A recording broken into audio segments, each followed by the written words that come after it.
Well, my heartfelt thanks to all of you, and also to thank the planning committee, even if the weather motivated you to come indoors. I'm not sure whether it was really you were more concerned about my voice, which may have also been the reason, but you didn't want me to feel badly, and so you didn't mention that. But thank you for doing it. I don't often struggle with my voice over many days, but I have just been speaking and going back to my room and sitting there all day, bathing it with salt water and your great Manuka honey. So I think I bought up all the supplies in this city, but not from the pharmacies. I'd have to get into my jacket to buy it there. So we went to the supermarkets and bought up some of this fascinating stuff, apart from the fact that it tastes very good too. So I've been enjoying that. But thank you for giving me the privilege of speaking indoors. I think it'll be easier for me. My wife was getting very concerned. I've still got 1, 2, 3, 4 countries to cover from here. I don't get back to Atlanta till the 18th of March, so I've got a long way to travel. Also, Stu, thank you for your hospitality and all of the communications with my assistant, Linda, over these years. You were very kind and very gracious, and just to have the communication from here and from Auckland as well. Looking forward to being there tomorrow night. Please thank your entire team. I haven't met all of them, but what an honor to come here and be in Dunedin, New Zealand. You have a beautiful country, you know it, and I'm glad you try to protect and preserve it, so much so that even our granola bars have to be declared when we come in here. But keep doing it. You don't want this place polluted. It's Edenic. Really, really pretty. Sanj and his daughter went and took a drive out yesterday for 4 or 5 hours and came back and just said it's absolutely amazing. So we thank God for this part of the world, and I also want to express my thanks very much for the hospitality that you've shown us during this time.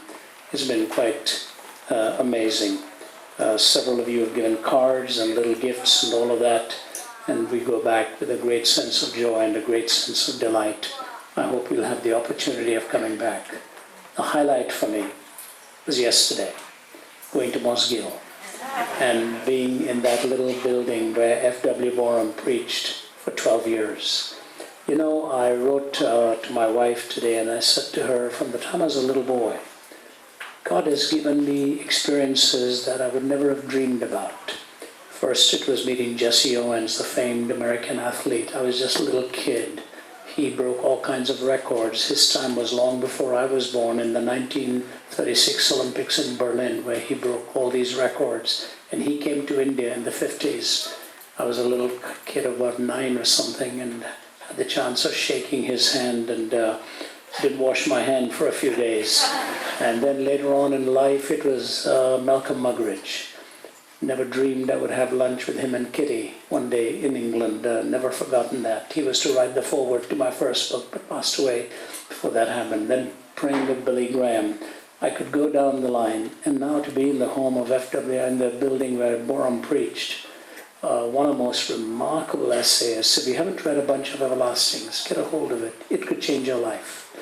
The amount of research that went into that book and the essays that he wrote, to stand behind his pulpit and to meet the people who prepared our welcome there and they prepared a little binder for me with photographs and also one of his original handwritten sermons that they made a copy of and gave to me. I will treasure that and take it back. So I felt like a little boy, once again being told by God, I've got a lot of goodies for you, and this was one of them. Thanks for arranging that, Chris. Thank you for taking me there where I saw you seated somewhere. There you are, Chris, and for making all the arrangements. I'm sorry to take up all that time, but this is our last night here, and we'll be heading off. I hope our paths will cross again. So what I'm going to do today, I thought it'd be fitting to take an outline from Borum's sermon and give that to you. The sermon is not his, just the outline is his. And you'll see the kind of verbiage he used. When he was a little boy, actually, his mother was walking around with him in his arms, and a gypsy bumped into them and told the mother, you put a pen in this boy's hand and he'll never lack for something to write. So it turned out to be, in a very strange way, quite a prophetic thing about him. And after 55 volumes, that's quite an amazing amount of penmanship. I also want to say one more thing to you. Sanj has joined our team now. And when he left his company with a lucrative career ahead of him, his boss looked at him and said, I can't compete with Jesus. And but what is even more amazing is subsequently he's led his boss to the Lord. And when I was speaking in Michigan recently, his boss was there with 4 or 5 others attending the whole meeting. So I thanked him for sparing Sanj to us. And so I want to talk to you about a problem you probably don't think about with this title. If you were to ask an average person, what keeps you from coming to God? They would say something like this: too much of evil, too much of suffering, too much of pain in this world. It just seems so incoherent. How can God allow so much suffering, evil? And I've written a book on it, 2 or 3 books on it, one of them co-authored with my colleague Vince Vitale. But I want to say to you that the older I get, it's not the problem of evil that troubles me as much. Chesterton put it this way: meaninglessness does not come from being weary of pain. Meaninglessness actually comes from being weary of pleasure. Meaninglessness does not come from being weary of pain. Meaninglessness comes from being weary of pleasure. Think about that. Some of the most hedonistic people who have indulged beyond any boundaries have ended up totally empty. I wrote a book on an imaginary conversation between Jesus and Oscar Wilde. And I went to do some research on Oscar Wilde's life. He was the quintessential hedonist. His picture of Dorian Gray may well be autobiographical, we don't know, but so much was written in there about a duplicitous life and an indulgent life that ultimately ended up even drawing blood. But if you go and see the grave of Oscar Wilde in Paris, it's in a place where one of the largest cemeteries of the world, and above his grave there is a massive phoenix, almost with the hope of a resurrection. But the verse he selected as his epitaph is from the book of Job.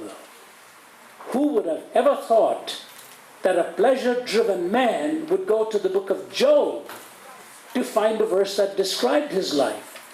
And the verse he picked, which said, "My friends looked at my suffering and were horrified."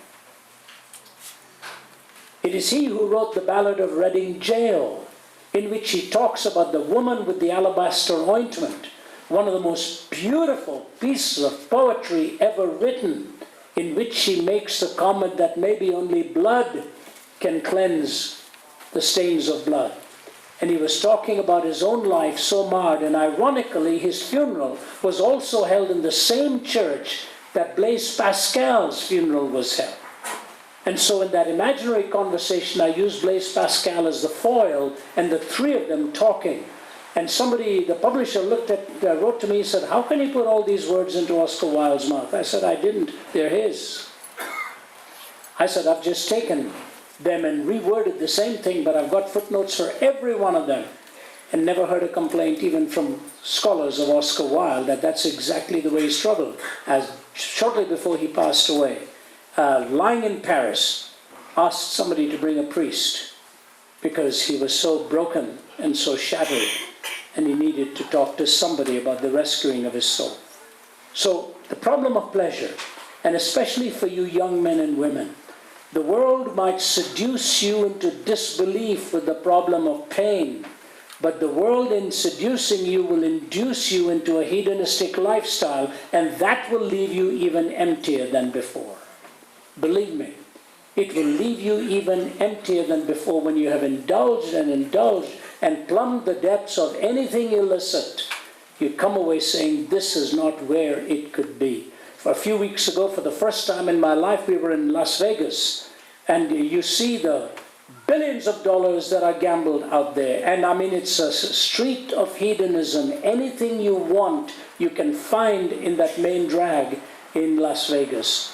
And I mentioned to them of a man who had come there and took his own life and left this one line in his hotel room. He said, "Here, there are no answers. Here, there are no answers." Probably there were only more questions. Solomon lived that way, and he wrote these words: I thought in my heart, come now, I will test you with pleasure, to find out what is good. But that also proved to be meaningless. Laughter, I said, is foolish, and what does pleasure accomplish? I tried cheering myself with wine and embracing folly, my mind still guiding me with wisdom, and I wanted to see what was worthwhile for men to do under heaven during the few days of their lives. I undertook great projects. I built houses for myself, and I planted vineyards. I made gardens and parks and planted all kinds of fruit trees in them. I made reservoirs to water groves of flourishing trees. I bought male and female slaves and had other slaves who were born in my house. I also owned more herds and flocks than anyone in Jerusalem before me. I amassed silver and gold for myself and the treasure of kings and provinces. I acquired men and women, singers, and a harem as well, the delights of the heart of man. I became greater by far than anyone in Jerusalem before me. But in all this my wisdom stayed with me. I denied myself nothing my eyes desired. I refused my heart no pleasure. My heart took delight in all my work, but this was the reward for all of my labor. When I surveyed all that my hands had done, and what I had toiled to achieve, everything was meaningless, a chasing after the wind. Nothing was gained under the sun. That last phrase is the key to unlock what he's really saying. Under the sun. Under the sun. It's a Hebraism that really means when you lock God out of the paradigm. When you take God out of the picture, nothing is really going to be gained under the sun. In a closed system, he said, there is no meaning. And some commentators say they probably had up to 14,000 people being fed at the palace every day. If you go to Jerusalem today, there's an ironic twist where you can really get a glimpse of where he had housed his harem. If you stand in the valley of Hinnom, which comes from the word Gehenna, hell, because in the valley of Hinnom is where you had Manasseh introducing child sacrifice, and with the fires burning at night and the babies screaming and the parents screaming, they called it Gehenna, Hinnom, the place of hell. They thought that's what hell must be like. So you go today as it is named the valley of Hinnom, and you look up into the distance, you'll see what is called the Mount of Offense, which is exactly where Solomon had housed his harem. From the valley, you get a glimpse of what the mountaintop provided for him, but it brought him down to the gutter, and he became one of the leaders of the destruction, ultimately, and the division of the kingdom. Solomon, with all of his wisdom, he said, the reason he says, my wisdom stayed with me, he knew he was messing it up. He knew he was not on the right path. And so I ask you this question. Pleasure. Do you find fulfillment in it? How do you decide what is a legitimate pleasure and an illegitimate pleasure? Once you answer that question and follow the imperatives, you will find God is not against pleasure. In fact, the Bible says at his right hand are pleasures forevermore, the delights for which God has made you and me. Here's Boram's 2 or 3 paragraphs in an essay called Phoebe's Perplexity. Laughter, merriment, and fun were quite evidently intended to occupy a large place in this world. Yet on no subject under the sun has the church displayed more embarrassment and confusion. One might almost suppose that here we have discovered an important phase of human experience on which Christianity is criminally reticent, a terra incognita which no intrepid prophet had ever explored, a silent sea upon whose waters no ecclesiastical adventurer had ever burst, a dark and eerie country upon which no sun had ever shone. Dr. Jowett tells us of the devout old Scotsman who on Saturday night locked up the piano and unlocked the organ, reversing the process the last thing on the Sabbath evening. The piano is the sinner, the organ is the saint.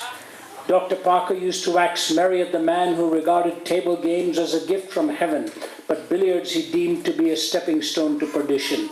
The play we condemn, it is anathema to us. The same play, or a vastly inferior one, screened on a film we delightedly admire. One Christian follows the round of gaiety with the maddest of the merry. Another wears a hair shirt and starves himself into a skeleton. One treats life as all a frolic, another as all a funeral. We swerve from the Scylla of asceticism to the Charybdis of asceticism. We swing like a pendulum from the indulgence of the Epicurean to the severities of the Stoic, failing to recognize with the author of Ecce Homo that it is the glory of Christianity that, rejecting the absurdities of each, it combines the cardinal excellencies of both. We allow without knowing why we allow. We ban without knowing why we prohibit. We compound for sins we are inclined to by damning those we have no mind to. We are at sea without chart or compass. Our theories of pleasure are in hopeless confusion. Is there no definite doctrine of amusement? Is there no philosophy of fun? There must be, there has to be, there is. Now that's Borum for you. He says it so lucidly and so poignantly that every phrase is intended to evoke your attention to find out how we swerve from extremes, the Scylla of asceticism to the Charybdis of asceticism, the extremes to which we go.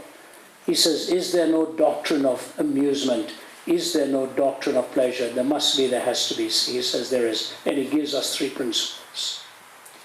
I will give you those 3 principles and I will fill in the content in each one of them. The question really is, so we know the love of God, now what? Where do we go? I believe if you understand where you truly find your pleasure, you will celebrate the love of God the way it was intended to be celebrated, and you will be a fulfilled person in delighting what God has provided for you and for me. So here it is. The first principle that he gives to us is this. You know, Borum had that way of angling into something which took a very probing mind. If you and I read any one of these verses, we would never have come out with these principles. He goes to Judges 7. And what's happening there? Gideon is looking for a big army to fight a mighty army. So he's asking God to help him build a big army, but he doesn't have the numbers. In fact, when he does find a certain number, God says, you've got too many. Reduce it. So he reduces it and sends a handful of them home, and God says, you've still got too many. So what are you doing with me, Lord? He says, look, take these boys over to a riverside and let them bend down and take a drink of water. While they're taking a drink of water, you will see 2 ways in which they drink that water. Some will lap it up, some will cup their hands, and I want you to select this bunch of people the way they drink it, and you'll have 300 of them. The rest of them you can send home. So Gideon says, you want me to take 300 to face this mighty army? He says, yes. But you take them to the river and they will be refreshed out there. Why didn't the people think this was a test? Why did they not think this was a trick moment in which something was going to happen? And Borum gives me the principle. Anything that refreshes you, without distracting you from diminishing or destroying your final goal in life, is a legitimate pleasure. Anything that refreshes you, without diminishing, distracting, or destroying your ultimate goal in life, is a legitimate pleasure. What a powerful principle, because it hides a nugget in there. What is that nugget? You must first decide what is your ultimate goal. What is your purpose? Once you understand your purpose, you know which is a legitimate pleasure and which is an illegitimate pleasure. If your purpose in life is to build a happy marriage, you know what is illicit and what is not illicit. If your purpose in life is to become a disciplined athlete, you know what it is going to take and what can hurt your physique and what can help your physique, what can make you the best and what can hinder you along the way. If you want to be brilliant in your studies, you know what will distract and what it is that you need to follow in order to accomplish that. I remember when I first got into this ministry, I thought to myself, you know what? God has a sense of humor. My dad always railed upon me and called me all kinds of names because I hated books. And I said, now the rest of my life is going to be spent with books. I have a large, multiple thousand library. You know, the Jewish philosophers in the Bible would talk about the millennial motif as each man under his own fig tree. I think a nice motif could also be each person in his own library, having all the books you want to read and enjoying them. But the marvelous thing that I want to leave with you here is this thought. You have to establish your purpose. Decide in your heart what it is you want to accomplish, not so much in your doing as much in your being. If you notice, most of the Sermon on the Mount has to do with your being. Yes, it tells you what to do, but it is the being, it is the rule of Christ in your heart. That's what the kingdom of God is all about. Who, looking for goodly pearls, the man finds one pearl of great price, sells everything that he's got in order to buy that pearl. When I was a young teen, everything seemed to happen by accident. The first sermon I preached, because the one who was to preach didn't show up. The first time I responded to the invitation, it was actually a thoroughly boring sermon. I don't have any hesitation to tell you that, because I met the man years later who looked at me and said, "Whatever brought you forward that night?" He was from the United States, a famed leader by the name of Sam Wolgamuth. He talked in a monotone. Nobody walked forward at the invitation. Nobody. I got up. So something about that man that's so genuine. I don't know what he's got, but I want it. I couldn't tell you a lot of what he preached, but I said, whatever he's got, I want it. He is so genuine. He then adopted me as one of his sons, and every year, living in Chicago, he would cover the country visiting all of his kids. He would always stop by in Atlanta and visit Margie and me. And he would put his arm in mine, and we would walk as he would, his senior years, and he would just tell me, he said, "Ravi, I always wondered why I went to Delhi speaking under 110 degrees Fahrenheit at that auditorium. And I keep telling myself, God knew why he wanted me there." Shortly after that, we went to a youth camp. There were about 45 kids at that camp. And on the last night, the man who preached was also the man who had brought me a Bible in the room where I tried to commit suicide. And he preached for total surrender. We don't use those terms anymore. And when he preached on that, I looked at my friend who would later on become my brother-in-law and a pa. He became a nuclear physicist, head of the Safety Department, Atomic Energy of Canada, gave that up and went into the pastorate. Sundar Krishnan, a great expositor from an Orthodox Hindu background, looked at Sundar and said, "You want to go?" I said, "Yeah." So let's go. And we went and literally fell on our knees, and we called it total surrender. We turned around to walk back. There was hardly anybody sitting. There were a couple of gals who were part of the group, watching the rest of us like this. I've never forgotten the picture. I thought, boy, there's a body language there. I don't know what it means. 20 or so years later, after we left India for Canada, Sundar and I were visiting Delhi, and a lady phoned. She said, "Ravi, I haven't seen you in 2 decades." I said, "That's right." She said, "Do you remember my daughters?" I said, "Of course I do." She said, "Would you come to our home?" I said, "Sundar is with me. Can I bring him?" She said, "Yeah." She said, "Come to our home." I said, "Is everything okay?" She said, "No." So we got into the cab and we went. When we arrived in the home, she said, "Come on upstairs." So we went upstairs, and there was her older daughter lying in bed like this, gnarled, cheeks sunken, a bag of bones. I said, "What happened?" I said, "What happened?" She said, "We got into a fight a few months ago. She ran into the bathroom, locked the door, and took all of her prescription medication, swallowed it, and this is what is left." I looked at her and I called her by name. I said, "Do you remember me?" And she got so agitated, the mouth started to foam. I think it was her struggling to say, "I remember you." That's my thought.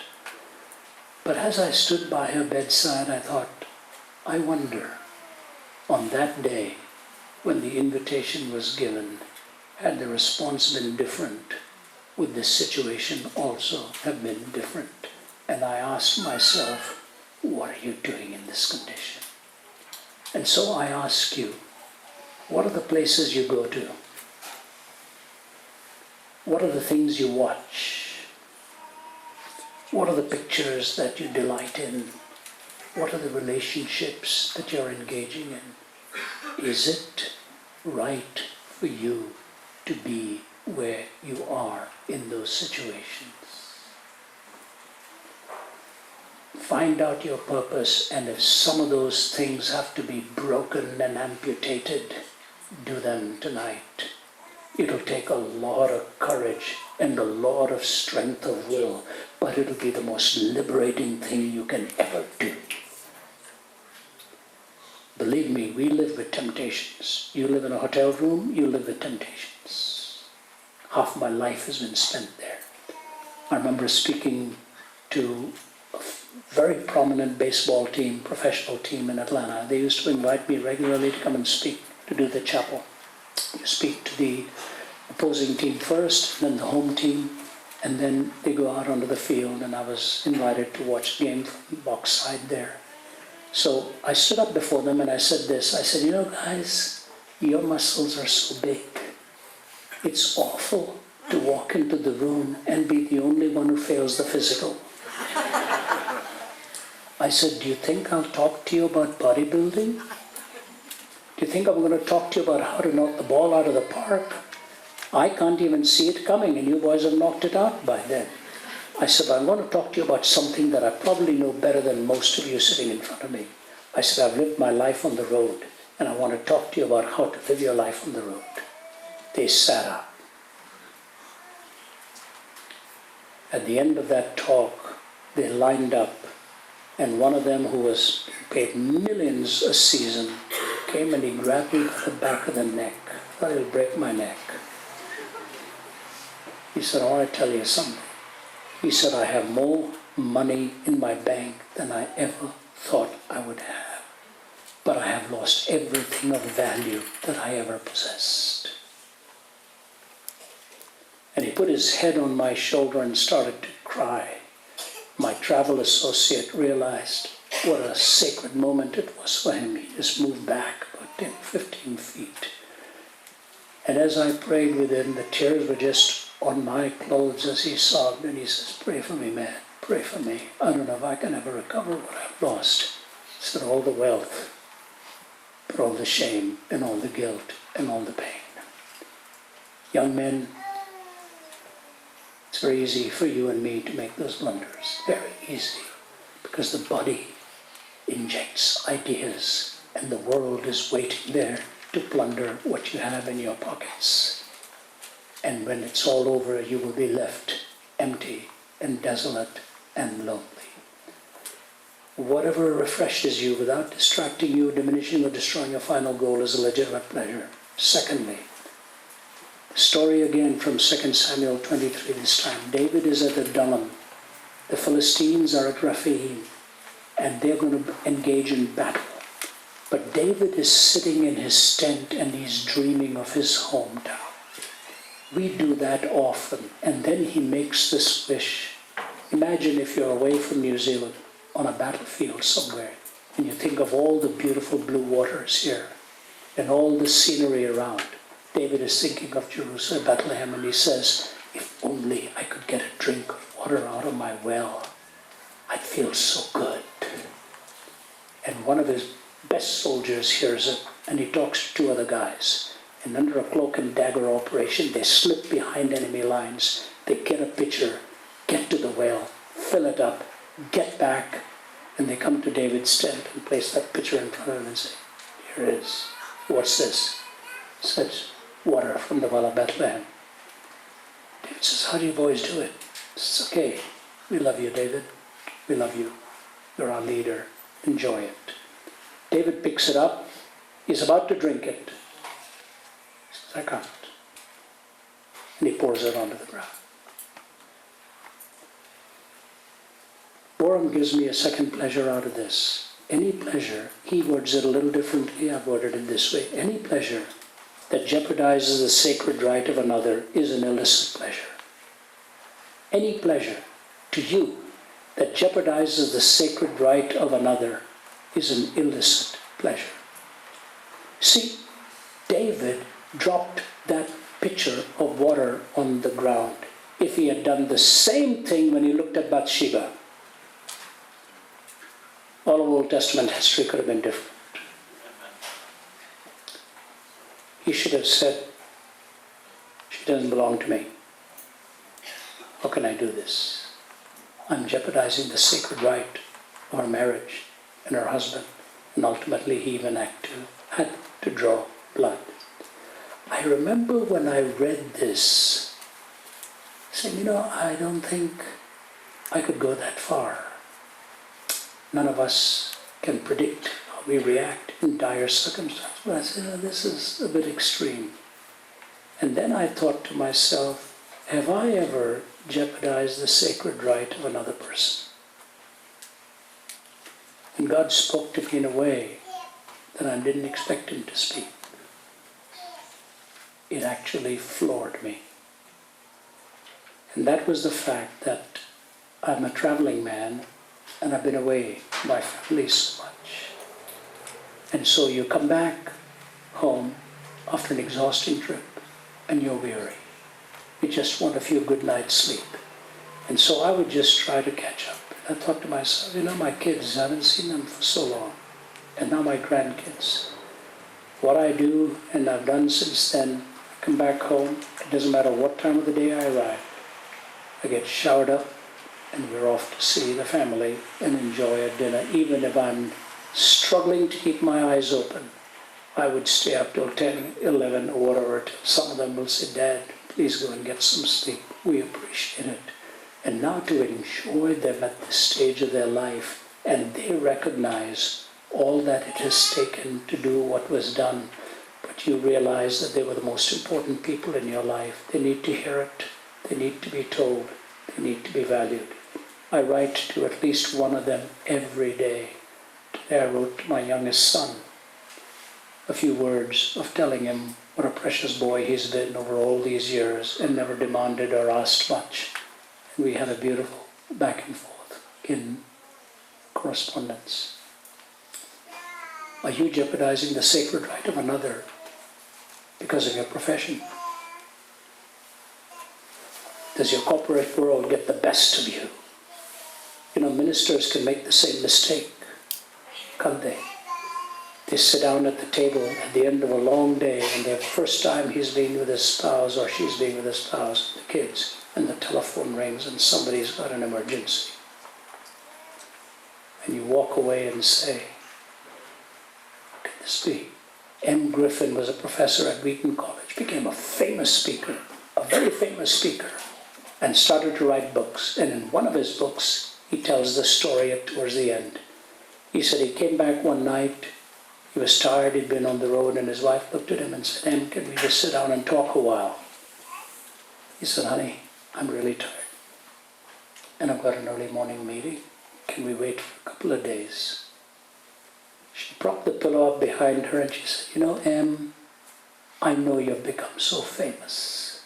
It must be very difficult for you to love an ordinary person like me. I just want you to know, it's also becoming very difficult for me to love a person like you.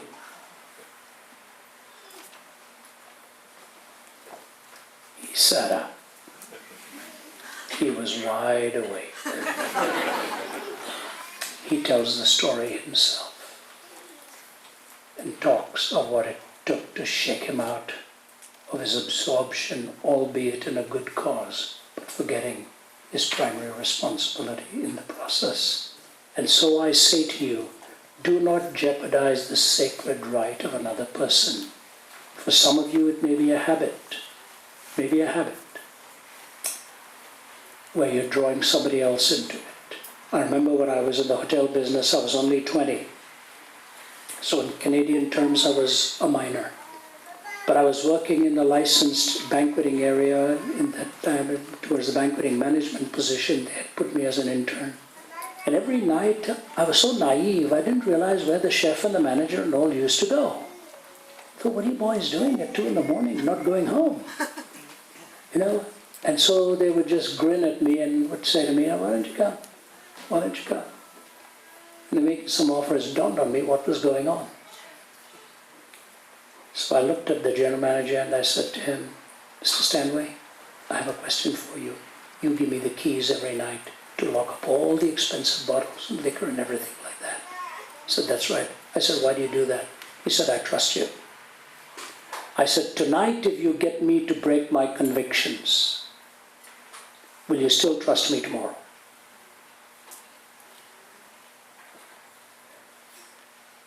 He said, "I'll never ask you again." When I resigned and went into theological training, he walked me to the door, put his arm around me and said, "Ravi, this is the natural outworking of who you are.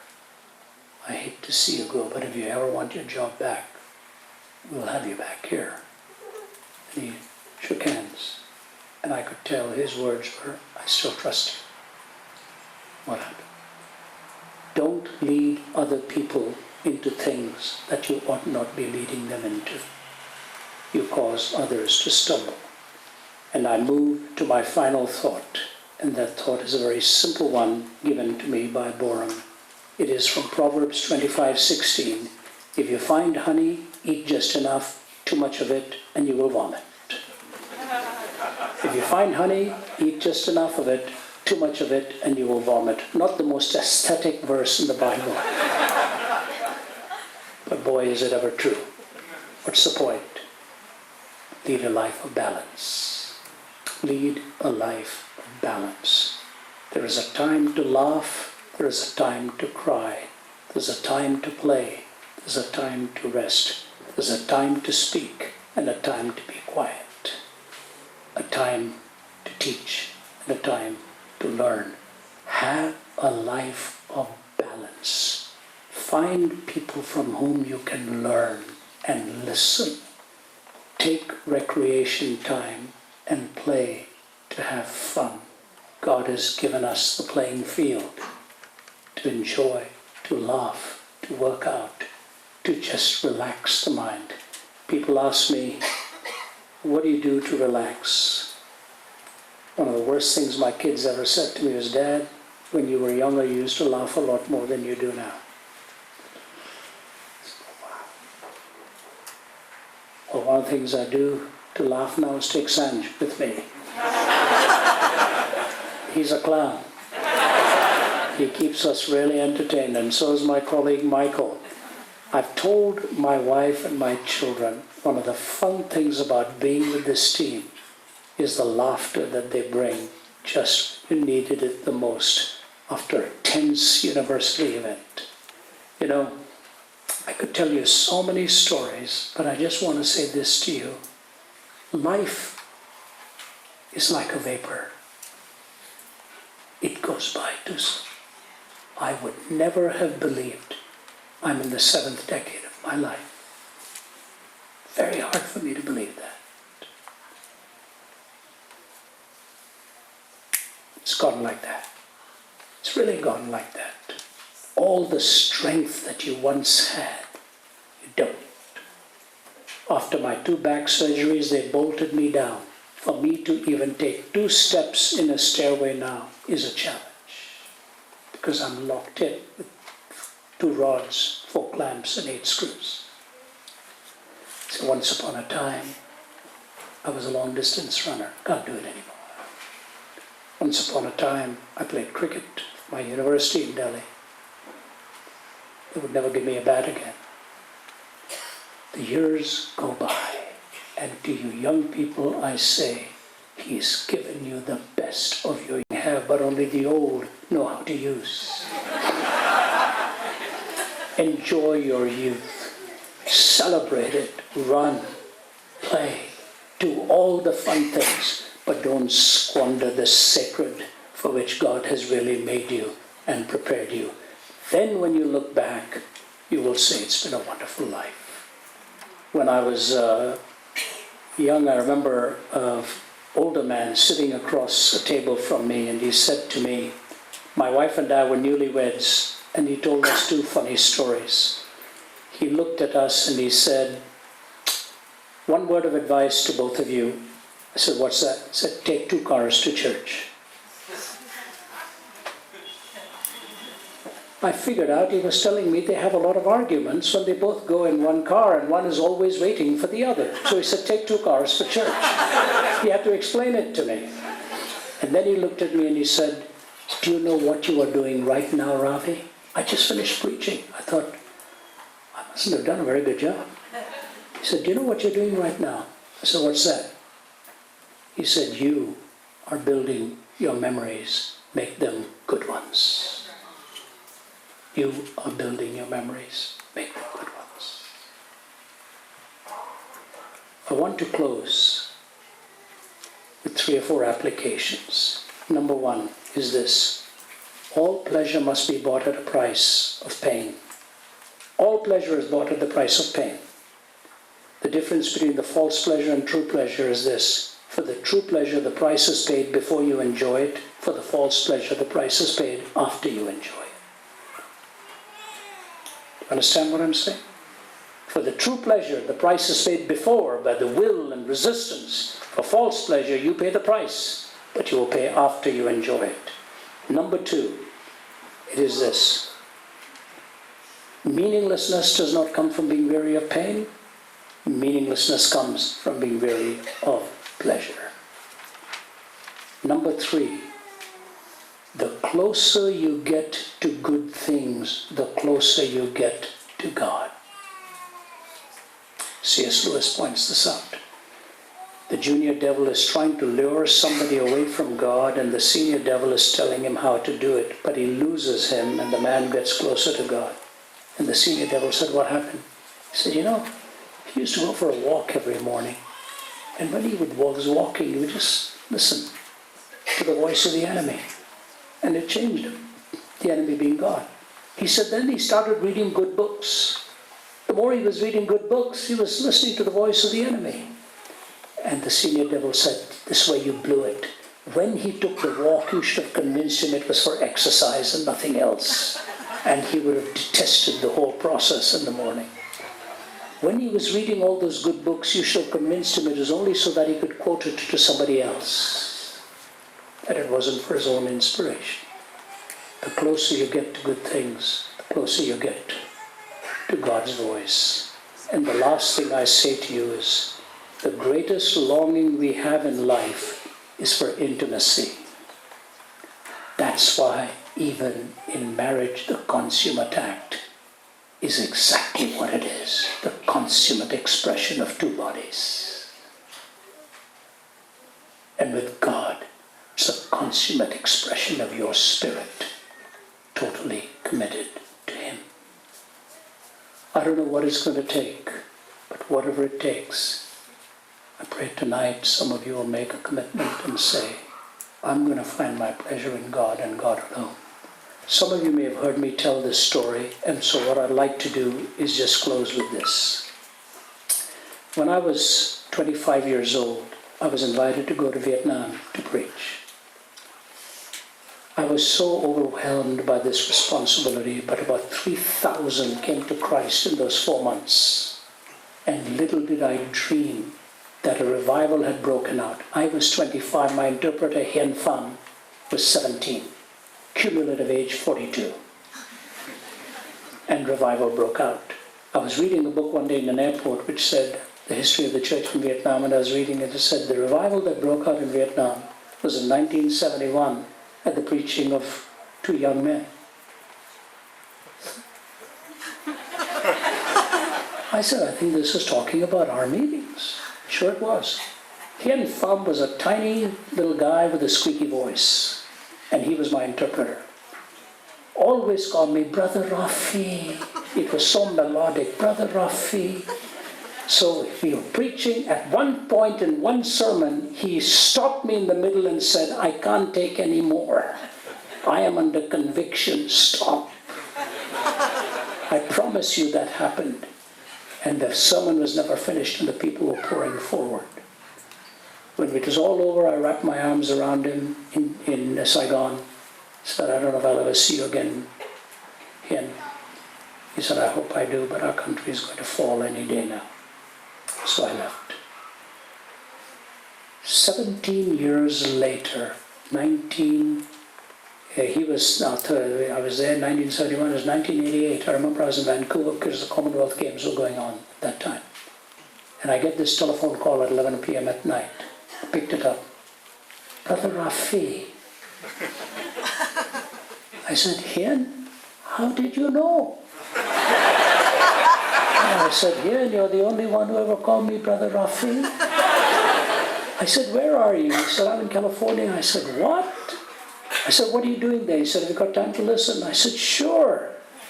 He said, Brother Rafi, after you left, Viet Cong came, South Vietnam fell.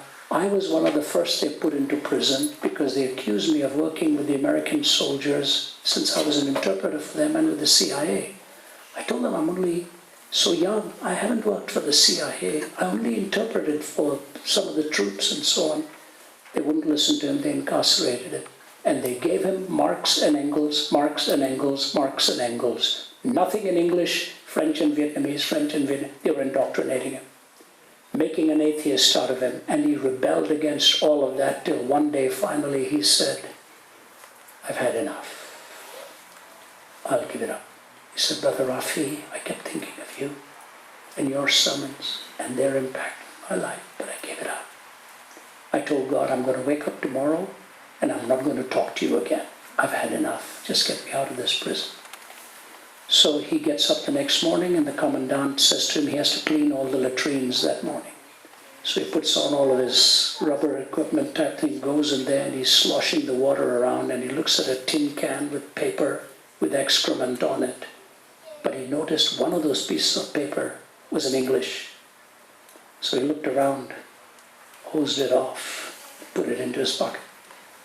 Late at night, when everybody was asleep, he takes out his flashlight and he looks at the paper in English. It's still damp. Right-hand corner, Romans chapter 8. For we know that all things work together for good to them that love God and that are called according to his purpose. For who shall separate us? He started reading. He said, Brother Rafi, I started crying so hard I had to hold my pillow against my mouth, wondering if the people would say, what is happening?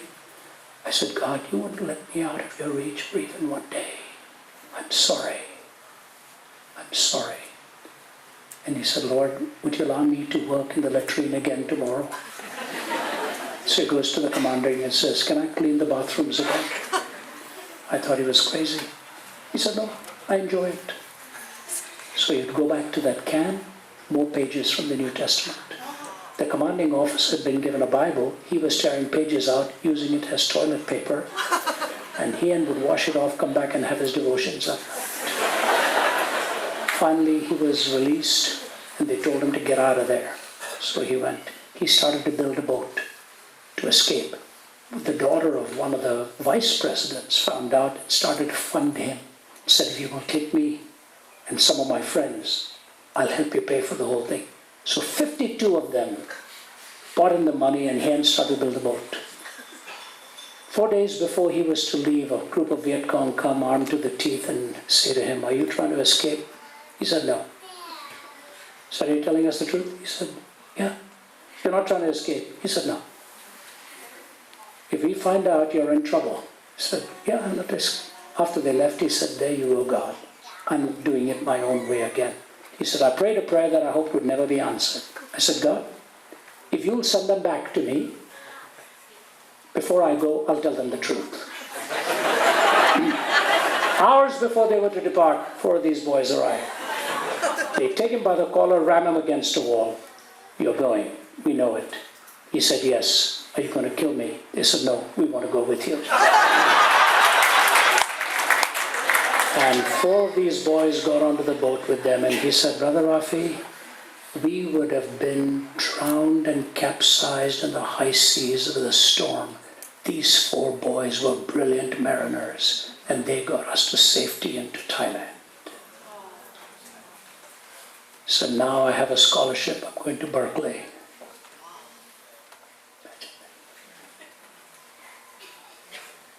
Little kid like that. Went to Berkeley. How God sovereignly works. I said, why are you calling me hen? He said, I think I've met the girl I want to marry. Will you officiate at our wedding? He flew to Atlanta to meet my family, and we were sitting around, and he looks at my 3 kids and he says, I want to tell you something. I've seen life. I've seen death. I've seen hate. I've seen love. Find out before it's too late for you that the greatest thrill in your life is when you find your intimacy with God. That is the purpose for which He has made you. Don't ever walk away from that intimacy with God. That's the pleasure for which you are made. Find that. Commune with Him, and He will be to your spirit the consummate lover that the body alone can never fulfill. Christ in you, the hope of glory. If you don't know Him tonight, I hope you will receive Him. If you do know Him and have wandered away, I hope you will return to Him. It's not enough to say, God loves me. You have to come to that fellowship that is so intimate that you will walk with Him step by step every day. Will you pray with me? Please bow your heads. I want to thank you, especially so many of you standing here patiently, right at the back, in the middle.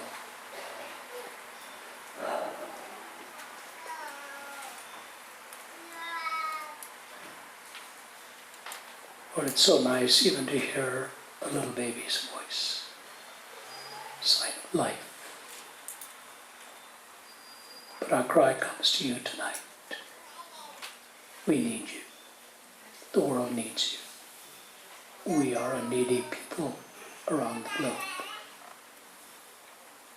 Lord, I pray for the many here tonight, especially for the young. Let them find their pleasure in you. Let them know that you seek to dwell in them and have that intimacy with them in worship. Help us, O Lord, to find our purpose. Help us never to jeopardize the sacred right of another. Help us to lead a life of balance. And ladies and gentlemen, while your heads are bowed and eyes closed, this is the last night. And I want to thank you for bringing my team here. Thank you for those who worked hard. Tomorrow, as we work with Rodney and his team, we ask again that your Spirit will overflow in that place. Do your work tonight. It's only you can. If God has spoken to you tonight and you're willing to say, Ravi, I've blown it, my pleasure, I've walked away. Or you're willing to say, I really don't know Jesus, Ravi. I would like to know Him. My life is empty. If your prayer tonight is to have that closeness with the Lord who has made you and try to build or rebuild from where you were, and it's a decision that God is prompting in your heart to turn to Him, will you give me the privilege of praying for you? Please, I would be honored. But do it because God is prompting you. You want to say, I need the Savior. Or you want to say, I've blown it. I wish to return and walk with Him. Just slip your hand up and put it down. I would love to pray for you as we bring this evening to a close. And God will minister to you and meet you. Thank you, sir. On my right. God bless you. Right at the back there. And on my right. Hold it up high so I can see it. I'm looking across on my left. Thank you, young man. God bless you. Yes. Again. Again there. And there. Right at the back. Thank you. This is a matter between you and God. Yes, thank you. My far to the left again. What you're really saying is, pray for me. I need Christ tonight. Thank you, two men there. If I've seen it already, just put it down so I don't make a double affirmation here. Hold it up high. And with that upraised hand, you're saying, Ravi, I need to get right with God tonight. Please pray for me. I'm going to look across the sweep of this room one more time, starting from my left.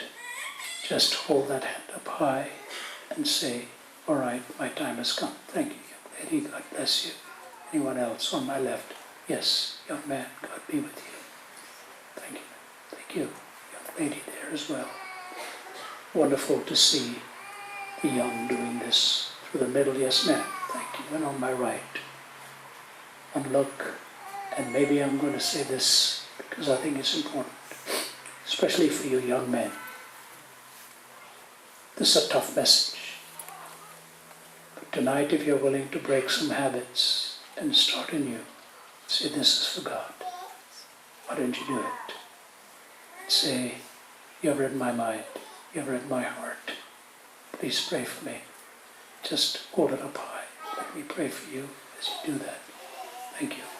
The front here. Thank you, sir. My left.